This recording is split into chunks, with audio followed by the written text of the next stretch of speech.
What are the swing skills that could shape the 2023 NBA draft? My guy Leif Thulin is here, and we'll talk about some of the swing skills that we think could help candidates maximize their draft potential. Stay tuned.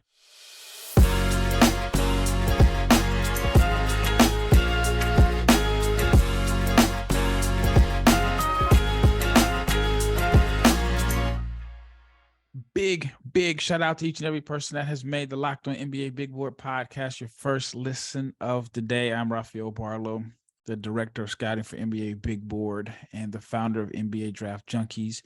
And my co-host for today is Leif Thulin, the guy that watches more college basketball than anyone else. College basketball it's not a week old, but we were starting to get into the swing of things.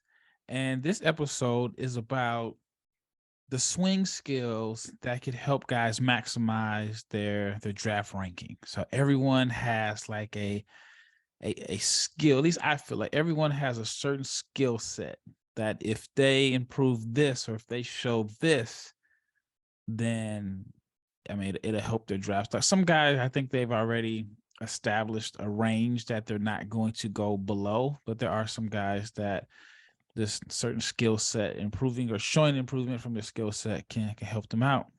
So I'll start off with Lee. First of all, how are you doing?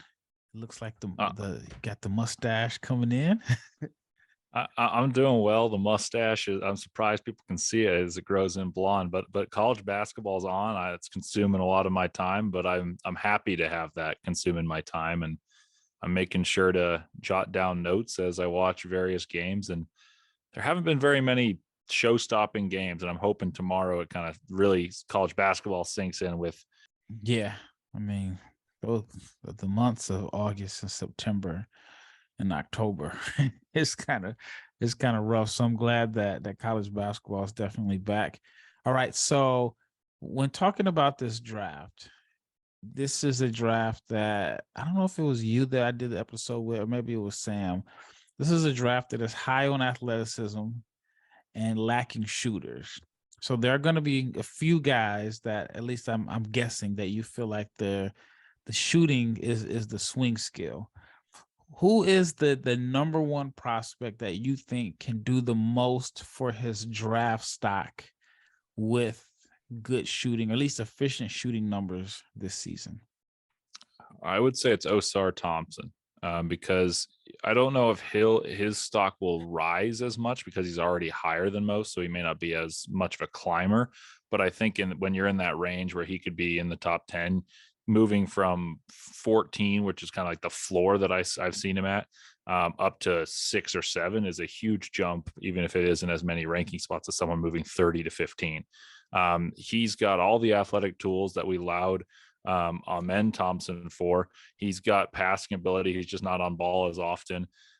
Defensively, he should be a terror. If he can shoot the ball at a better clip and improve his form, I think he really makes his stock really skyrocket, but also make the only weakness he has really go away. And I think before he was kind of like, he could be great if this happened.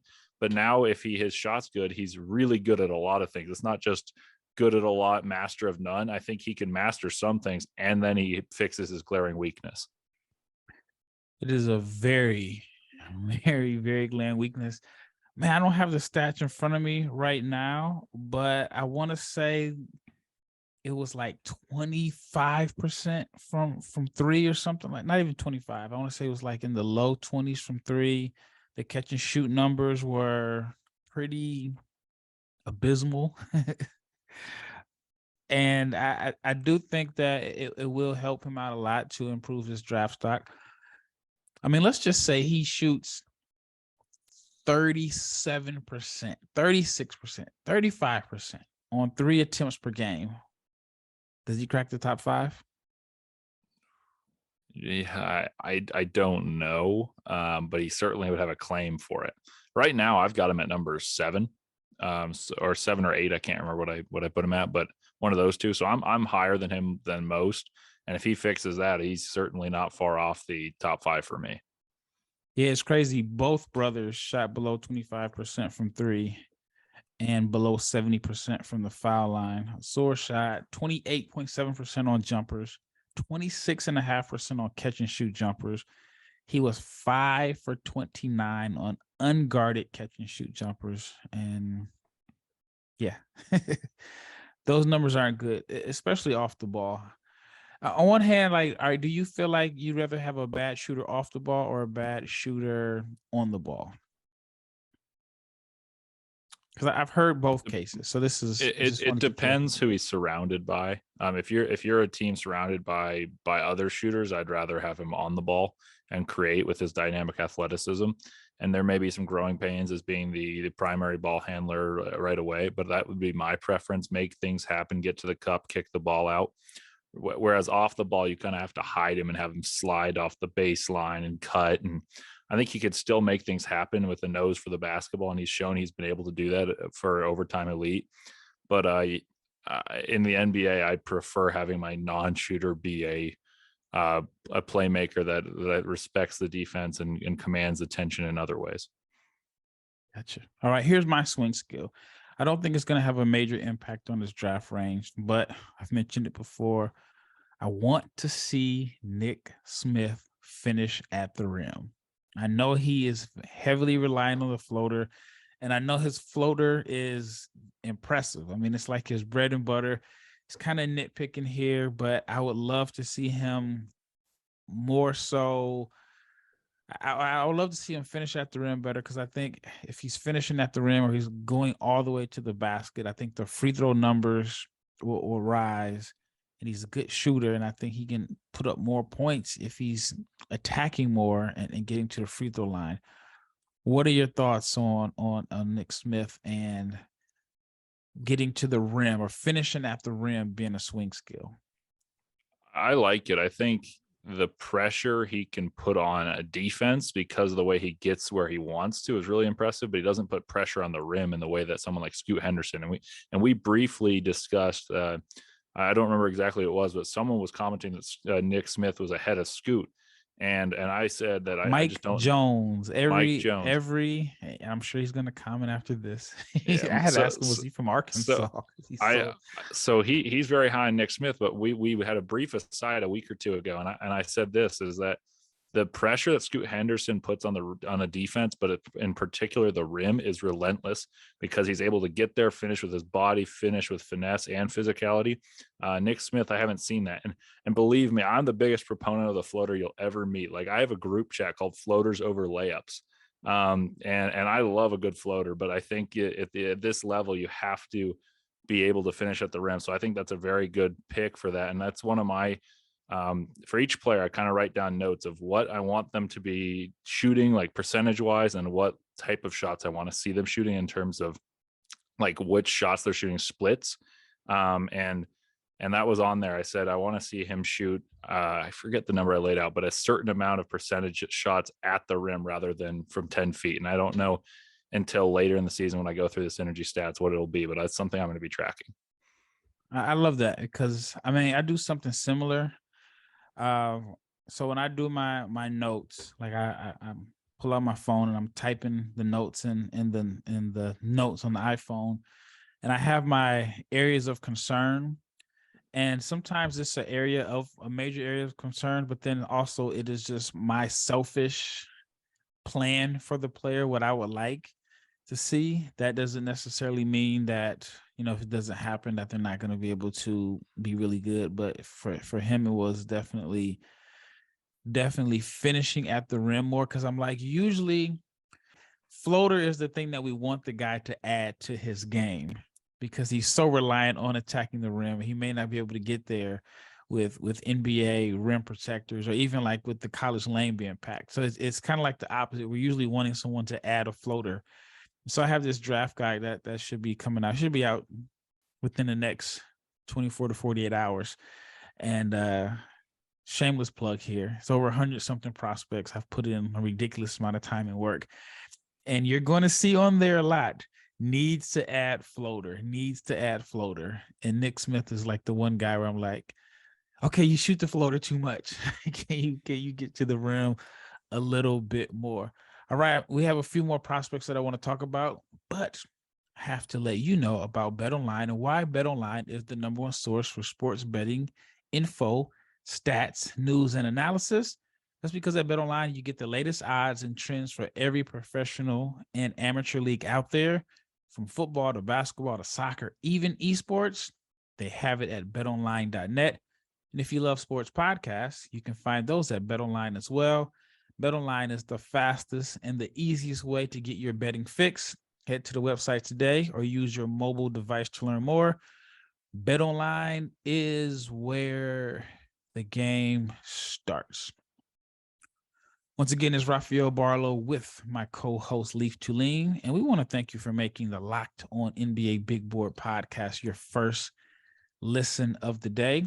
Now, we are suggesting you to check out the Locked On Sports Today podcast. From the games that matter the most to the biggest stories in sports, go beyond the scoreboard and behind the scenes with local experts and insights that only Locked On can provide.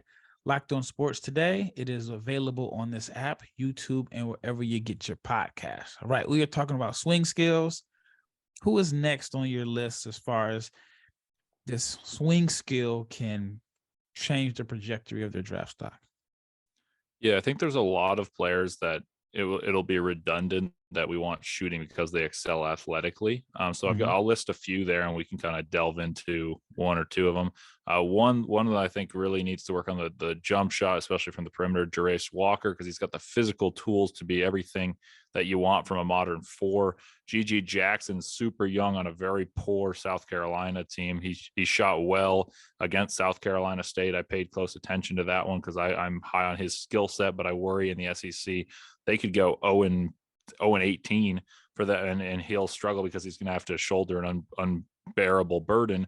And then Arthur Kaluma, as I know someone you brought up as an example for a swing skill that's cut and dry, is jump shooting and what he can do from that. So those are three that I think have the physical tools right now to be NBA players, but they have to work on their jump shots and creative ability, especially, but mostly just their jump shots because they're perfectly sized for modern threes and fours. I have one that I think you left off. And he, to me, has the biggest glaring weakness as far as the jumper, because he doesn't even take them. Dylan Mitchell. I saw that I was talking to a scout, and he told me that Dylan Mitchell, to his knowledge, has taken 11 3-pointers in the last calendar year. 11. And he's 6'7". So he's really a wing size. I was concerned about his jumper, but it was hard to know because you don't get very good stats coming into Texas. And then you see him, you're like, oh, he's just taking what the defense gives him because they've played poorest competition so far. And with that statistic, I feel confident in my initial assessment of a shaky jump shot. But that was one I kind of jotted down the note, but didn't feel confident about saying it because I hadn't seen him shoot any. But I think there's a reason for it. Yeah, I mean, I know people are going to kill me on this one. I wouldn't be surprised if he has a Kendall Brown type year, right? And I hope I'm wrong. I'm one of the people, and I'll raise my hand and admit it. At one point, I had Kendall Brown in the non-conference part of the schedule. I was like, oh, he's a top 5 pick. I was like, at one point, I was like, the Blazers need him. You know, he's this guy that's athletic. The Blazers need athleticism. He'd be a ball mover. And I'm like, if he can just become a confident shooter, because, I mean, the shot doesn't look bad. He's just such a reluctant shooter. And then Kendall Brown ended up, I think he was like 48th or whatever. And he was a steal at 48th, though. I mean, okay. Has he played yet? I don't know. Anyway, so I think that the reason why he fell so far to 48, this is just my opinion, was because he was such a passive scorer. Like, there were times where you look and say, man, he should play a lot better, put up a lot more numbers. And I think Dylan Mitchell has this motor, this relentless motor, where he's going to always impact games with just his rebounding and his hustling. But it wouldn't surprise me if he has several games where he's under like 5 shots per game, where he's not looking to really be assertive, or he doesn't look confident with the ball. And I wonder how much that can impact his draft stock. Yeah, I think that's all very fair. And I think he's on we talked about this last time, specifically highlighting Julian Phillips, who's not quite in this discussion, but on good teams with lowered usage rate for these freshmen, it makes it hard to project them. And there's been some that have really elevated because of projection, like Patrick Williams, for instance, one of my favorite prospects from that draft class. He played a loaded Florida State team, came off the bench and moved up. But Julian Phillips, a guy like Dylan Mitchell on good Texas and Tennessee teams, respectively, I'm curious to see how they do. And I think the confidence may waver because of there's other players that want and need the ball. And so it's almost a catch-22, because you can think of it both ways, like, oh, you got to be the guy. Or you can be like, oh, he's a great role player already. So that's one that I think is very fair about his swing skill. And the others have more defined roles within their offenses and have more shots taken, but I think they really need to work on their jumpers.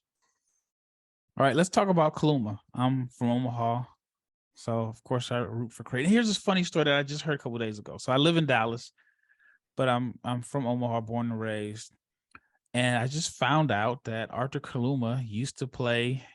He used to live in Dallas, and I was talking to a parent of a recruit, and we were just talking about some of the teams that he used to coach. And he was like, "Yeah, I used to coach Kaluma," and I was totally shocked that I guess he lived here. I think they said from like 5th through 8th grade or something like that.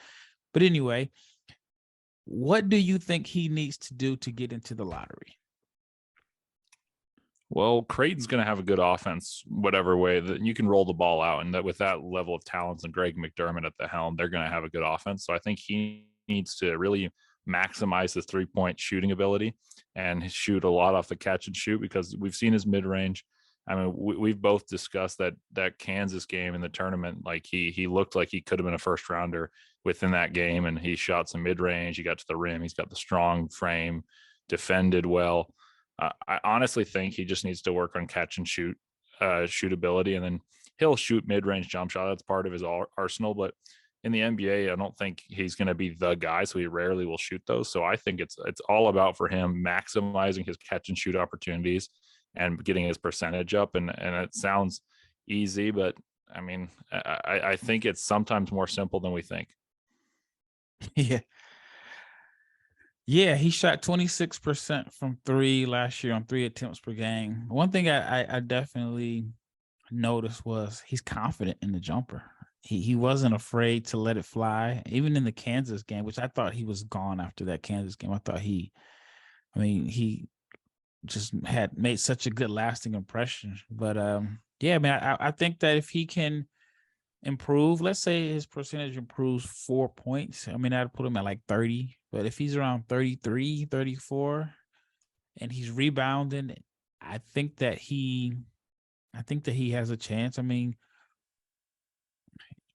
I think there's a spot in the NBA for like these combo forwards that they feel like are strong enough to play the 4, but agile enough to where they can defend some of the wings. So I think there's definitely a spot there. All right. Is there anybody else that you feel like they have one specific, one specific swing skill that could push them to maximize their lottery potential? I have one that I'll give before you give yours, and it is Keontae George. He showed some flashes as a playmaker. Again, Baylor played Mississippi Valley State. It wasn't the best competition, but in this game, he showed some good passing instincts, which I thought he always had. But he was just so wired to score, and scoring was so easy for him in high school that he didn't necessarily need to pass. And then he had some possessions where he looked like he played some really good defense. So I would say the swing skill for him that could potentially, best case scenario, make him the first college player drafted is if he shoots the ball lights out, which we think he can do. And he, of course, shows his ability to pull up over guys, shoot from deep, and create his own shot. But if he can show that he can be a lead guard and a point guard, I think that he has a chance to be the first guard off the boards after Scoot. I agree, but his path to becoming the lead guard at Baylor is it's difficult because I think LJ Cryer is the best point guard on that roster in terms of college ball. Adam Flegler is a phenomenal shooter. LJ Cryer is a really good shooter. Keontae George is a really good shooter. Keontae may be their lead scorer and the guy they turn to in the crunch time. I just think that they'll run the offense more through Cryer because that's what they did last year, and Scott Drew saw no issues with it. In fact, they were really, really good until Cryer got hurt, and it became James Akinjo's show, to the detriment of the team. That said, I think that Keontae George can run side pick and rolls with the athletes Baylor has. I think he can drive and kick to the shooters Baylor has, and show the flashes and intrigue a team, an NBA team that is, enough to make him their guy. I said he reminded me a little bit of Jamal Murray last time, or one of the last times we spoke. And I think that Kentucky had a similar way because they had Ulis there in his sophomore year when Jamal Murray was when he was a freshman. I think he showed flashes more so than becoming the man. Obviously with Jokic in Denver, it's a little different, but Murray can run the point. And I think that's the kind of the hopeful outcome you can get from Keontae George at Baylor and then into the NBA.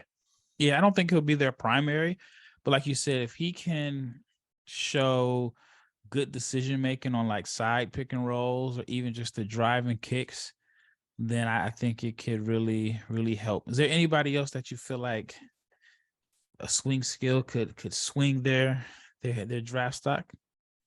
I've got one. It was staying within the Big 12. I don't know if it's like an enormous swing, but I think the question for Grady Dick is how well he defends wings. He's pretty thin. He's fighting against the stereotype of being a white shooter, and he can really shoot the ball well. And so that I almost feel like it works against him in that sense, that he's pigeonholed as just a shooter. And I think he's a better athlete than people give him credit for. And I, myself included, I was a little bit skeptical of his defense. And I think the Big 12 is the perfect kind of litmus test for, can he defend wings, especially when they play against Baylor, against the Texas Techs, the Texases of the world. And so I'm kind of waiting to reserve judgment on that, but while they play good competition.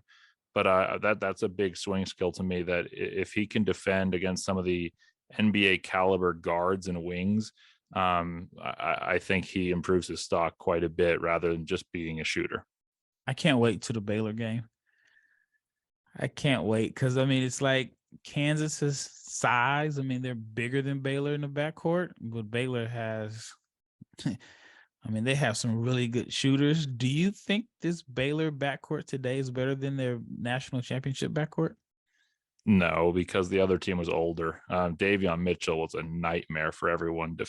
He was defending. He could get to the rim at will. Jared Butler, if Cade Cunningham wasn't phenomenal towards the end of the Big 12 season, he would have won Big 12 Player of the Year. And Maceo Teague was a very good defender who shot 40% from three. And then Adam Flegler was still there. So I don't think it's better. But to be drawing comparisons to that backcourt of a team that almost went undefeated, they lost 2 games due to COVID, and then they ran through the NCAA tournament, I think is a good start for this Baylor team. Yep. All right, man, that wraps it up. Thank you so much for, of course, your great insight. And thank you, the listener, for making this Locked On NBA Big Board podcast your first listen. Now, for your next listen, check out Locked On Sports Today. It's the biggest stories of the day, plus instant reactions, big game recaps, and the take of the day. It is available on Odyssey, YouTube, or wherever you get your podcast. I'm Rafael Barlowe, and this is my co-host, Leif Thulin, the guy that watches more college basketball than anyone else. We are signing out. Hopefully everyone has a good weekend. And with this Saturday coming up of a full college basketball schedule, we will definitely have a lot to talk about next week. So thank you so much. Have a great weekend. And we are out.